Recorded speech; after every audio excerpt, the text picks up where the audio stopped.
औज़ुबिल्लाहिमिनश्शैतानिर्रजीम बिस्मिल्लाहिर्रहमानिर्रहीम। अस्सलाम वालेकुम। तमाम देखने वालों को, तमाम सुनने वालों को मेरी तरफ से एक दफ़ा फिर अस्सलाम वालेकुम। एक नया चैनल हमने आगाज़ किया है जो कि बच्चों के लिए है, टोटली स्टूडेंट्स के लिए, फर्स्ट ईयर के और सेकेंड ईयर के लिए। फिजिक्स इज़ लाइफ उसका नाम है। उसको सब्सक्राइब करना मत भूलिएगा बेटा, लिंक दिया हुआ है यहाँ पे। आज हम जो पहला टॉपिक स्टार्ट करने जा रहे हैं, सबसे पहली वीडियो जो आप देख रहे हो बेटा, ये फिडल बोर्ड की है। Intermediate class first year KP के टेक्स्ट बुक बोर्ड है। बुक की शक्ल आपको नज़र आ रही है यहाँ पे, इसके बारे में है बेटा। एक इम्पोर्टेंट नोट, लेक्चर स्टार्ट करने से पहले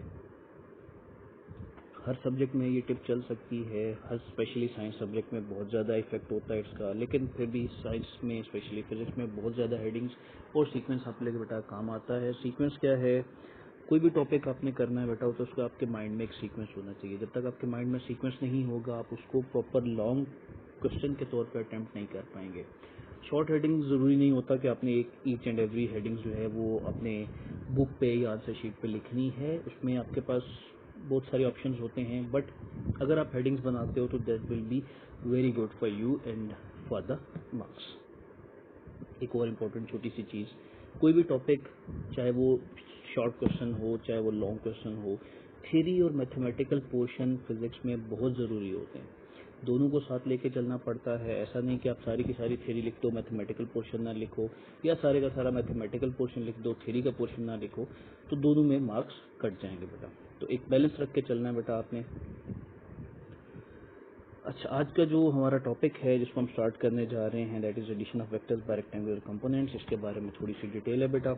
FBISC का कोर्स है, ये तो आप सबको पता है। चैप्टर नंबर 2 है, टॉपिक नंबर 2.6 है, पेज नंबर 32 टू 34 है, और question as a long question आपके पास पेपर में अपीयर हो सकता है बेटा। उससे पहले जी, तो टॉपिक स्टार्ट करने से पहले बेटा आपके पास जो है एक वेक्टर एडिशन का हमें पता होना चाहिए। हेड टू टेल रूल के मुताबिक हम इसको ऐड कर सकते हैं। हेड टू टेल रूल क्या है आप सारे अच्छे से जानते हैं। हर आने वाले नेक्स्ट वेक्टर को उससे पहले वाले वेक्टर के हेड के साथ, और जो नया वेक्टर है उसकी टेल उसके हेड के साथ अगर आप कनेक्ट करते हैं, और एट दी एंड आप एक रिजल्टेंट ड्रॉ करना पड़ता है आपको, जो कि फर्स्ट की टेल और लास्ट के हेड को आपस में कनेक्ट करता है, जैसे कि डायग्राम में आपको बेटा शो हो रहा है। एक सिंपल सा मेथड है, इसको एक दफ़ा रिवाइज जरूर कर लीजिएगा। टॉपिक में आगे चलने से पहले इक्वेशन आपके पास शो हो रही है, a plus B that is equal to the resultant vector R. ऊपर एरो के निशान आपको ये शो कर रहे हैं बेटा कि ये मेरे पास वेक्टर्स हैं। हाँ, जब हम यहाँ पे लिखते हैं, जब आप इसको बुक पे लिखोगे, आंसर बुक पे लिखोगे, तो आपको वेक्टर के ऊपर निशान लिखना ज़रूरी है। अदरवाइज यहाँ पे हम बोल्ड लेटर्स यूज़ कर रहे हैं, बोल्ड लेटर्स भी वेक्टर्स को रिप्रेजेंट करते हैं, तो यहाँ पे अगर एरो मिसिंग भी होगा तो that is not a problem. Rectangular components की तरफ चलते हैं बेटा। रेक्टेंगुलर कंपोनेंट्स किसी भी वेक्टर के स्पेसिफाइड कंपोनेंट्स होते हैं इन द सर्टेन डायरेक्शंस। अब सर्टेन डायरेक्शंस कौन सी हैं बेटा? आपके पास या तो वर्टिकल डायरेक्शन होती है या हॉरिजॉन्टल डायरेक्शन होती है, और वो कंपोनेंट जो इन वर्टिकल और हॉरिजॉन्टल डायरेक्शंस में डिवाइड हुए होते हैं या किसी वेक्टर को रिजॉल्व कर रहे होते हैं, those vectors are known as rectangular components. They are always perpendicular to each other, और एक्स एंड वाई आपने नाम तो सुना होगा। स्पेस एक्सिस भी है, बट फिलहाल हम स्पेस एक्सिस को जो है वो कंसिडर नहीं कर रहे यहाँ पे। कोई भी given vector in any plane, अगर हमारे पास वेक्टर दिया हो तो हम उसको रिजॉल्व कर सकते हैं उसके कंपोनेंट्स में, just by dividing the lines, the rectangular lines, जिसको हम एक्स और वाई कंपोनेंट कहते हैं। एग्जांपल के तौर पर बेटा एक डायग्राम आपके पास गिवन है, वेक्टर वी गिवन है फर्स्ट डायग्राम में, सेकंड डायग्राम में उसी के रेक्टेंगुलर कंपोनेंट्स ग्रीन कलर में आपको वी ऑफ एक्स और वी ऑफ वाई नजर आ रहे हैं बेटा। ठीक है, तो ये रेक्टेंगुलर कंपोनेंट्स हैं, इसको भी एक दफ़ा रिवाइज कर लीजिएगा टॉपिक आगे स्टार्ट करने से पहले। नेक्स्ट मूव करते हैं बेटा। सबसे पहला चीज़, हम सीक्वेंस की बात हमने की है, उसी सीक्वेंस की बात को हम आगे लेके चल रहे हैं बेटा। और उस सीक्वेंस में सबसे पहला हमारे पास जो स्टेप है दैट इज़ डायग्राम। डायग्राम बहुत अच्छे से आनी चाहिए बेटा आपको। स्टेप्स डायग्राम को स्टेप बाय स्टेप आपको फॉलो करना है। ऐसा नहीं है कि आप इस डायग्राम को छोड़ दोगे तो आप उसके अलावा कंप्लीट कर सकते हैं इसको। लेट्स से हम इसको जो है वो स्टेप बाय स्टेप लेके चलते हैं बेटा। हमारे पास दो वेक्टर्स हैं, एक वेक्टर ए गिवन है और एक वेक्टर बी गिवन है।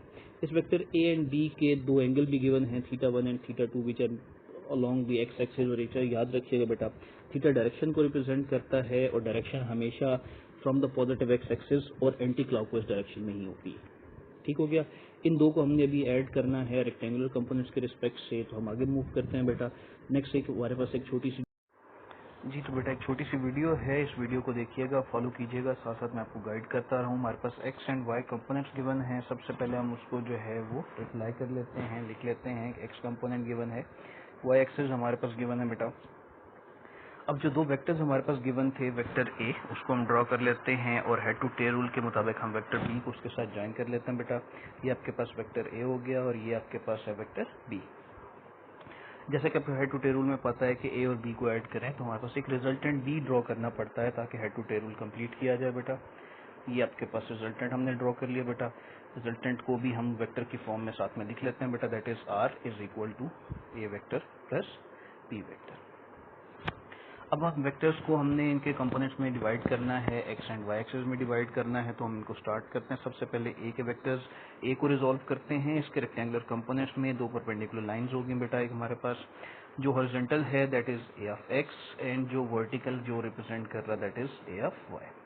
यहाँ पे इसको आपने बेटा एक चीज़ का ख्याल रखना है, मैं वीडियो को यहाँ पे स्टॉप कर रहा हूँ, कि जो कंपोनेंट्स हैं वो हमेशा स्टार्ट ऑफ द वेक्टर से स्टार्ट होते हैं, टेल ऑफ द वेक्टर से स्टार्ट होते हैं। जैसे ए ऑफ एक्स है तो that is starting from the point of where all the vectors are meeting with each other, वहाँ से लेके दो टिप तक जो है वो आपके पास मूव कर रहा है। इसी तरह से जो वेक्टर बी है जब उसके हम कंपोनेंट्स बनाएंगे तो कंपोनेंट्स में हमारे पास ऐसा नहीं है कि हम इसी स्टार्ट से शुरू करेंगे, जहाँ से वेक्टर बी स्टार्ट हो रहा है हम वेक्टर बी के ही स्टार्ट करेंगे बेटा उसको, जैसे कि आपको यहाँ पे नजर आ रहा है। और इसी के हम रेक्टेंगुलर कंपोनेंट्स भी आपने कोशिश करनी है बेटा, आप डायग्राम को जरा इससे मेरे से भी ज्यादा नीट करके बनाओ इसको बेटा, ज्यादा अच्छा लगेगा। ये हमारे पास बी ऑफ एक्स कंपोनेंट आ गया और इसी तरह से that is B of Y component. ठीक होगा बेटा। अब यहाँ पे हमें एक और डायग्राम के साथ साथ हमें कुछ डेफिनेशन हमें आनी चाहिए, दैट इज ये डेफिनेशन आपको वैसे भी आती होगी। इक्वल वेक्टर्स का नाम आपने सुना होगा बेटा। इक्वल वेक्टर्स क्या होते हैं? दो वेक्टर्स या दो से ज्यादा वेक्टर्स जिनकी डायरेक्शन सेम हो, जिनका मैग्नीट्यूड सेम हो, वो हमारे पास इक्वल वेक्टर्स कहलाते हैं, regardless of the starting position. ऐसा नहीं है कि उनको एक ही जगह से स्टार्ट होना चाहिए, वो कहीं से भी स्टार्ट हो सकते हैं। The magnitude and the direction, अगर मैग्नीट्यूड और डायरेक्शन सेम है तो बाकी सारी चीजें आपके पास मैटर नहीं करती। अभी यहाँ पे ये जो एम्प्टी स्पेस नजर आ रही है बेटा, इसको भी हम फिल करेंगे by the help of equal vectors. दो हम कंपोनेंट्स बना लेते हैं जैसा कि आपको नजर आ रहा है बेटा। अब ये लाइन बी एफ एक्स और ये लाइन एक जैसी है, so this is equal vector B F X, और यहाँ पे दोनों की डायरेक्शन और मैग्नीट्यूड सेम है तो this is B A Y. अब ए और बी के कंपोनेंट्स हमने बना लिए, बट अभी हमारे पास रेक्टेंगुलर कंपोनेंट रहते हैं रिजल्टेंट वेक्टर के, तो उसके लिए हम डायग्राम को नीट रखने के लिए थोड़ा सा इसको एक्सटेंड कर लेते हैं। हम थोड़ा सा उसको साइड पे बना लेते हैं बेटा। आर के स्टार्ट से लेके आर की टिप तक का जो वेक्टर बनेगा that will be R of X. ये उसका एक्स कंपोनेंट आपको नजर आ रहा है बेटा, this is resultant x component. और इसी तरह से यहाँ पे बेटा हमारे पास जो है वाई एक्सिस पे हम एक लाइन ड्रॉ करते हैं। कोशिश करनी है बेटा आपने थोड़ी सीधी लाइन हो, यहाँ पे थोड़ी टेढ़ी होगी but that's not to be worry. ठीक है, ये आपके पास आर वाई कंपोनेंट आ गया। अब हमारे पास यहाँ पे बेटा आप अगर देखते हो डायग्राम तकरीबन कंप्लीट हो गई है। इस स्टेप्स को आपने फॉलो करना है, अदरवाइज आप इसको रटा मत मारो इस डायग्राम को, ये आपको नहीं आएगी रटा मारने से। स्टेप को फॉलो करो, वेक्टर ए बनाओ, वेक्टर बी बनाओ, फिर वेक्टर आर उनको ए प्लस बी करके बनाओ, फिर उनके कंपोनेंट्स वन बाय वन करके बनाओगे तो आपकी डायग्राम नीट एंड क्लीन बनेगी और अंडरस्टैंडेबल होगी आपके लिए भी और जो उसको देख रहा है उसके लिए भी। अब ये डायग्राम बेटा हमारे पास कंप्लीट है। अब आप देख रहे हो ये जो आर ऑफ एक्स है, अगर मैं इसको डायग्राम के मुताबिक देखूं तो a x plus b of x करें तो that is equal to r of x. Similarly y x पे देखो, सॉरी वाई कंपोनेंट पे देखो तो ए ऑफ वाई और बी ऑफ वाई को ऐड करें तो the total length is equal to r of y. जी बेटा, उम्मीद करता हूँ कि डायग्राम आपको समझ आ गई होगी। अगर डायग्राम समझ नहीं आई तो आप इस वीडियो को रिवाइंड करके थोड़ा सा देख सकते हो। नेक्स्ट मूव करते हैं बेटा। इसी डायग्राम को हम जो है वो एक प्रॉपर डायग्राम की फॉर्म में शो कर रहे हैं बेटा। दोबारा से वही चीज़ है, इसमें सिर्फ रिजल्टेंट के कंपोनेंट्स नहीं है, रिजल्टेंट कंपोनेंट्स के अलावा बाकी सब कुछ गिवन है। फिगर ए में आपको दो वेक्टर्स गिवन है, फिगर बी में एक एडिशन हो रहा है और फिगर सी जो आपके पास गिवन है वो भी उसी तरह से रिजल्टेंट को in the form of a x plus b x और a Y plus B y की फॉर्म में शो कर रहे हैं। ठीक है, तो डायग्राम बेटा आपकी यहाँ पे फर्स्ट स्टेप आपका कंप्लीट हो जाता है। नेक्स्ट स्टेप की तरफ मूव करते हैं बेटा। सेकंड हमारे पास है, हम इस थ्योरी को एक्सप्लेन करेंगे। जो मैं इतनी सारी चीजें साथ साथ बोल रहा हूँ बेटा, ये सारी चीजें आपको साथ साथ कहीं ना कहीं मेंशन भी करनी है। कहाँ कहाँ पे मेंशन करनी है बेटा वो आप देखते जाओ। ये जो मेथड अभी हमने इस्तेमाल किया बेटा, इसको हम एनालिटिकल मेथड कहते हैं। एक और भी मेथड है ज्योमेट्रिकल मेथड है, बट ये जो मेथड है जो एनालिटिकल हम यूज कर रहे हैं बेटा, this method is more mathematical than the geometric one. ठीक है, और जितना मैथमेटिकल होगा उतना ज़्यादा इजीली हमें समझ भी आ जाएगा। वेक्टर्स को हम स्केच करते हैं, उनको हेड और टेल रूल से यूज़ करते हैं, ऐड करते हैं, और अभी जो भी हमने किया है that is written in these 3 lines, आप इसको देख सकते हो बेटा। नेक्स्ट जो 4th एंड 5th स्टेप है इसको भी हम आगे जो है वो लेके चलेंगे, इनको अपने सीक्वेंस में लेके चलते हैं, X and Y components determine करते हैं। नेक्स्ट स्टेप में हम ये करेंगे बेटा, फिर हम मैग्नीट्यूड देखेंगे, इसकी डायरेक्शन देखेंगे, और फिर उसको मैथमेटिकल पोर्शन को भी हम साथ साथ लेके मूव करते हैं। सबसे पहले बेटा हम कैलकुलेटिंग दी कंपोनेंट्स, हमारा सीक्वेंस देखो बेटा, ये जो 03 02 शो हो रहा है ये आपको सीक्वेंस शो कर रहा है। थर्ड स्टेप है, इस है हम कैलकुलेटिंग दी कंपोनेंट्स, हम इसका नाम है बेटा। सबसे पहले एक्स कंपोनेंट की बात करते हैं। डायग्राम बेटा ये छोटी सी आपके पास आपको नजर आ रही है। इस डायग्राम के मुताबिक वेक्टर ए का ए ऑफ एक्स कंपोनेंट बी आपको नजर आ रहा होगा रेड कलर में, इसी तरह से बी का वेक्टर जो है वो ब्लू कलर में बी ऑफ एक्स भी आपको नजर आ रहा है बेटा। और इन दो को अगर आप ऐड करते हो तो जो वीडियो में आपने डायग्राम देखी है दैट इज, और मतलब उसको अगर हम इसके साथ कंबाइन करते हैं तो बेटा ये आपके पास r F x is equal to a x plus b F x, ये आपको कम्प्लीटली शो हो रहा है। इसी तरह से बेटा आपके पास y कंपोनेंट है, y कंपोनेंट में भी अगर आप y एक्सिस पे देखते हो तो रेड कलर में आपको ए वाई नजर आ रहा है, बी वाई आपको ब्लू कलर में नजर आ रहा है। उन दोनों को ऐड करने से बेटा आपके पास आर बी आ रहा है, that is R of Y that is equal to A Y plus B Y. ठीक है, डायग्राम को बेटा गौर से आपने इसके साथ एडजस्ट करना है ताकि आप इस चीज को साथ लेके चल सको। फोर्थ स्टेप बेटा हमारे पास जो है, हमने ए एक्स कंपोनेंट तो फाइंड कर लिया, वाई कंपोनेंट भी फाइंड कर लिया, अब हमें रिजल्टेंट वेक्टर भी फाइंड करना है। रिजल्टेंट वेक्टर क्या होगा, ऑब्वियसली अगर डायग्राम वही आप वीडियो दोबारा देखो बेटा तो उसमें हमारे पास गिवन था कि अगर हम आर एफ एक्स और आर वाई, क्योंकि जैसे ए वेक्टर के कंपोनेंट्स ए एक्स और ए वाई थे, इसी तरह से बी के कंपोनेंट्स बी एक्स और बी वाई थे। सिमिलरली जो रिजल्टेंट वेक्टर है उसके कंपोनेंट्स भी तो उसका एक्स और वाई कंपोनेंट है। ठीक है, तो एक्स और वाई कंपोनेंट्स को जब आप मिलाते हो तो आपके पास एक टोटल वेक्टर बनता है। सिमिलरली उसको हमने यहाँ पे बेटा शो कर लिया, R is equal to R F X plus R of Y. यहाँ पे वेक्टर साइंस इसलिए मिसिंग है क्योंकि ये बोल्ड में लिखा हुआ है, आपको जब बोल्ड में नहीं लिखना तो आपको वेक्टर साइंस लाजमी बेटा इसके साथ ऐड करने हैं। नेक्स्ट बेटा हम वेक्टर हमने फाइंड कर लिया, उसकी मैग्नीट्यूड की तरफ चलते हैं। इससे ज़्यादा हम वैल्यूज भी पुट कर सकते हैं पर वैल्यू पुट करने का हमें फ़ायदा नहीं है, वो हमारे सिलेबस का एक पार्ट नहीं है, तो हम उस डिटेल में नहीं जा रहे बेटा। मैग्नीट्यूड की तरफ चलते हैं। मैग्नीट्यूड के लिए बेटा हम सबको पता है कि हम पैथागोरस थ्योरम यूज़ करते हैं या पैथागोरियन थ्योरम भी आप इसको कह सकते हैं बेटा। Very easy, hypotenuse square is equal to base square plus perpendicular square, तो सेम आपके पास गिवन है। यहाँ पे बेटा एक चीज़ याद रखिएगा कि रिजल्टेंट आर तो वेक्टर था, बट जब हम मैग्नीट्यूड की बात करते हैं तो magnitude is not vector, magnitude is scalar quantity. तो स्केलर क्वांटिटी में आपके पास कोई डायरेक्शन नहीं होती है। यहाँ पे आपको आर वेक्टर के साथ साइड पे जो दो बार्स नजर आ रही हैं जिसको हम मॉड भी बोलते हैं, ये बेसिकली हमारे पास जो है मेथड है मैग्नीट्यूड को फाइंड करने का बेटा। और जो आर एक्स और आर वाई है दे आर बेसिकली डायग्राम के मुताबिक जो base square plus perpendicular square आपके पास गिवन है। तो एक साइड का जब आप स्क्वायर हाइपोटेन्यूज का खत्म करेंगे तो आपके पास दूसरी साइड पे अंडर रूट भी आ जाएगा। ठीक है, उम्मीद करता हूँ यहाँ तक आपको बेटा अच्छी समझ में आ रही होगी। नहीं समझ आती तो आप इस चीज़ को दोबारा कमेंट करें, आप मेरे से पूछ सकते हो, मैं आपको दोबारा बता दूँ। ठीक हो गया, नेक्स्ट मूव करते हैं बेटा। वेक्टर आ गया हमारे पास, यहाँ तक मैग्नीट्यूड भी उसका आ गया। नेक्स्ट रहेगी उसकी डायरेक्शन। डायरेक्शन के लिए बेटा हमारे पास एंगल थीटा यूज होता है। मैंने वीडियो के स्टार्ट में भी बताया था आपको कि थीटा जो है वो डायरेक्शन को रिप्रेजेंट करता है। बड़ा सिंपल सा फार्मूला है बेटा, टेंजेंट ऑफ थीटा यूज करते हैं बेटा। और टेंजेंट थीटा डायग्राम के मुताबिक हमारे पास जो है, आपको भी पता है कि टेंजेंट थीटा क्या होता है, that is perpendicular by base, that is very easy. और ये आपके पास are y by r x given है बेटा, परपेंडिकुलर आर वाई है, बेस आपके पास आर ऑफ एक्स गिवन है। थीटा आपने फाइंड करना है तो टेंजेंट आप दूसरी साइड पे शिफ्ट करोगे, that will B tangent inverse. यहाँ पे नीचे कुछ चीजें गिवन है, थीटा के बारे में बताया गया है। थीटा क्या है, थीटा वो डायरेक्शन है जो हमेशा पॉजिटिव एक्स एक्सिस से स्टार्ट होती है और एंटी क्लॉकवाइज डायरेक्शन में मूव करती है। ठीक हो गया बेटा। और जो आर एक्स और आर वाई के साइन है वो हमें ये बताता है कि जो वेक्टर है वो कौन से क्वाड्रेंट में है। क्वाड्रेंट क्या है ये भी हम आगे नेक्स्ट जो है वो उसको देखते हैं कि क्वाड्रेंट्स किसको कहते हैं बेटा।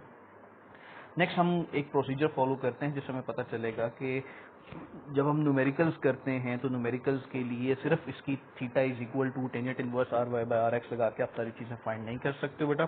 उसके लिए आपको बहुत सारी और चीजें भी देखनी पड़ती हैं, उसको भी हम डिस्कस करते हैं बेटा। जी, तो यहाँ बेटा आपके पास जो है irrespective of the signs of R of X and R Y, irrespective क्यों बात कर रहे हैं बेटा, क्योंकि जब आप डायरेक्शन फाइंड करते हो तो अगर तो आपको कंपोनेंट्स नहीं पूछा गया या आपको ये नहीं पूछा गया कि ये कौन से क्वाड्रेंट में लाई कर रहे हैं तो आप सिंपली फार्मूला लगाओ theta is equal to tangent inverse, उसका आंसर निकाल के बता दो। ठीक है, लेकिन यहाँ पे क्वेश्चन कंप्लीट नहीं होता है। अब हम बात कर रहे हैं, ये बेसिकली थोड़ा न्यूमेरिकल पोर्शन को समझाने के लिए बेटा। जब आप न्यूमेरिकल सॉल्व कर रहे होते हो तो आपको बताना पड़ता है कि from the positive x axis ये हमारे पास जो है वो कौन से क्वाड्रेंट में है। क्वाड्रेंट के लिए बेटा राइट साइड पे आपको डायग्राम नजर आ रही है। फर्स्ट क्वाड्रेंट में आपके पास 0 to 90 डिग्री होता है, सेकंड क्वाड्रेंट आपके पास 90 to 180 डिग्री होता है बेटा, थर्ड क्वाड्रेंट आपके पास जो है, अभी इनको एरोज को मत देखो, ये मैं आपको समझाता हूँ बेटा। थर्ड क्वाड्रेंट आपके पास 180 to 270 होता है बेटा, और फोर्थ क्वाड्रेंट जो है that is from 270 degree to 360 degree. ठीक है, तो एक सर्कल में बेटा आपके पास जो है वो 4 क्वाड्रेंट्स आ रहे हैं। ठीक है, वन बाय वन बात करते हैं बेटा। सबसे पहले हम फर्स्ट क्वाड्रेंट की बात करते हैं। फर्स्ट क्वाड्रेंट में बेटा अब यहाँ पे दो चीज़ें हैं, मैं आपको यहाँ पे पहले एक्सप्लेन करता हूँ कि हम सबसे पहला पॉइंट देखिए जो लेफ्ट साइड पे डायग्राम में आपको नजर आ रहा है बेटा, irrespective of the signs of R of X and R Y. अब हम थोड़े साइंस को जरा साइड पे रखते हैं और वैल्यू ऑफ टेंजेंट को जो है उसको हम एंगल ऑफ फाई के इक्वल रख देते हैं। फाई हमने क्यों रखा, क्योंकि हमें डायरेक्शन को कंप्लीट करना है, कोऑर्डिनेट्स बताने हैं, तो यहाँ पे थीटा और फाई के लिए जो डिफरेंस है वो पता होना चाहिए। यहाँ पे सबसे बॉटम में बेटा आपको एरो सॉरी एक बॉक्स नजर आ रहा है, उसको गौर से देखिएगा, लिखा उसमें थीटा और फाई का डिफरेंस। जो फाई है आपको डायग्राम में भी अगर आप देखो तो phi can be started from the positive x axis और from the negative x axis. Y axis की तो हमने यहाँ पे बात करनी नहीं बेटा। ठीक है, नेगेटिव एक्स को हमने एक्स प्राइम से शो किया हुआ है, पॉजिटिव एक्स एक्सिस से स्टार्ट हो सकता है, नेगेटिव एक्स एक्सिस से स्टार्ट हो सकता है। फाई कहीं से भी जो जहां से नजदीक होगा फाई वहां से स्टार्ट होगा। ठीक हो गया यहाँ तक। नेक्स्ट हमारे पास जो एंगल थीटा है, जो मेन डायरेक्शन बेटा आपके पास है, जो क्वाड्रेंट को रिप्रेजेंट करती है, उसमें बेटा आपने ख्याल रखना है कि वो हमेशा फ्रॉम द जीरो स्टार्ट होगा, फ्रॉम द पॉजिटिव एक्सिस से स्टार्ट होगा, वो हमेशा वो एंटी क्लॉकवाइज डायरेक्शन में होगा। फाई के लिए क्लॉकवाइज एंटी क्लॉकवाइज कुछ भी इंपॉर्टेंट नहीं होता, बट थीटा के लिए डायरेक्शन इंपॉर्टेंट है। ठीक हो गया, ये बात आपने याद रखनी बेटा। आप फर्स्ट क्वाड्रेंट में देखो तो फर्स्ट क्वाड्रेंट में फाई भी पॉजिटिव एक्सिस के करीब है, तो फाई भी वहां से स्टार्ट हो रहा है, थीटा भी वहां से स्टार्ट हो रहा है, तो फाई और थीटा दिल भी इक्वल। ठीक हो गया, तो सबसे पहले हमारे पास आप सेकंड पॉइंट देखते हो तो R of X and R Y are both positive, then angle theta is same as the angle phi. First axis में फर्स्ट क्वाड्रेंट में दोनों सेम होंगे। सेकंड क्वाड्रेंट की बात कर लेते हैं बेटा। सेकंड क्वाड्रेंट में अगर आप देखते हो तो कंप्लीट एंगल अगर सेकंड क्वाड्रेंट तक देखा जाए तो दैट इज फ्रॉम 0 to 180। ठीक हो गया।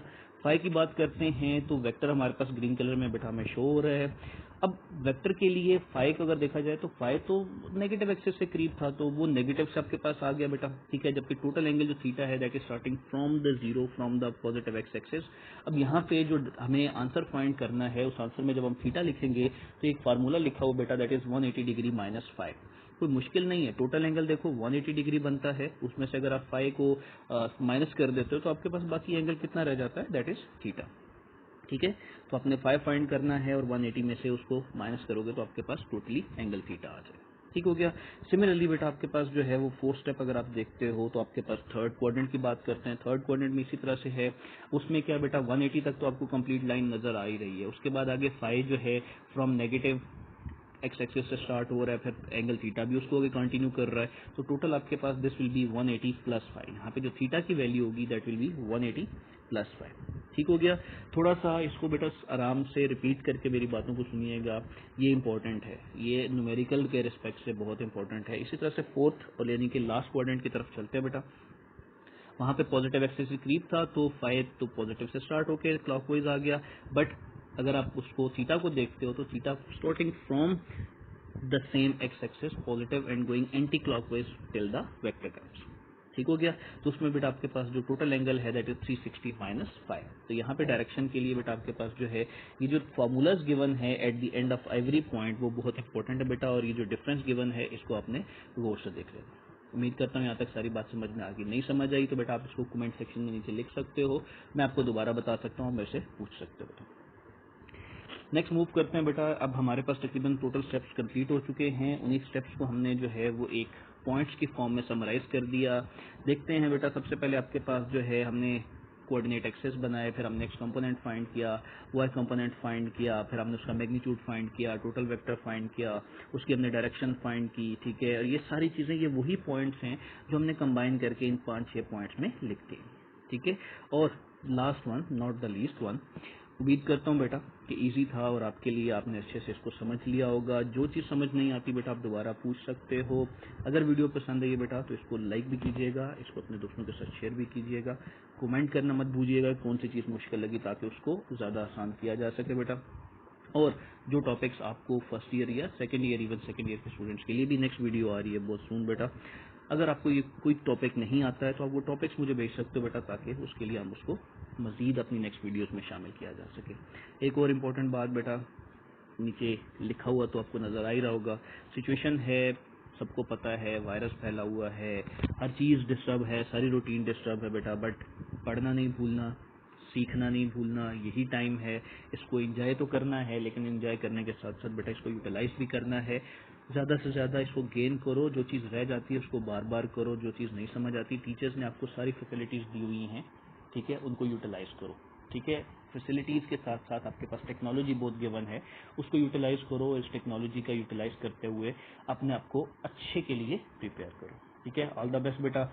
Physics is life the channel है, इसको लाजमी सब्सक्राइब कीजिएगा ताकि नेक्स्ट वीडियोस आप तक पहुंचती रहें। जो टॉपिक नहीं समझ आते हैं वो लाजमी मेंशन कीजिएगा। ओके बेटा, अल्लाह हाफिज़।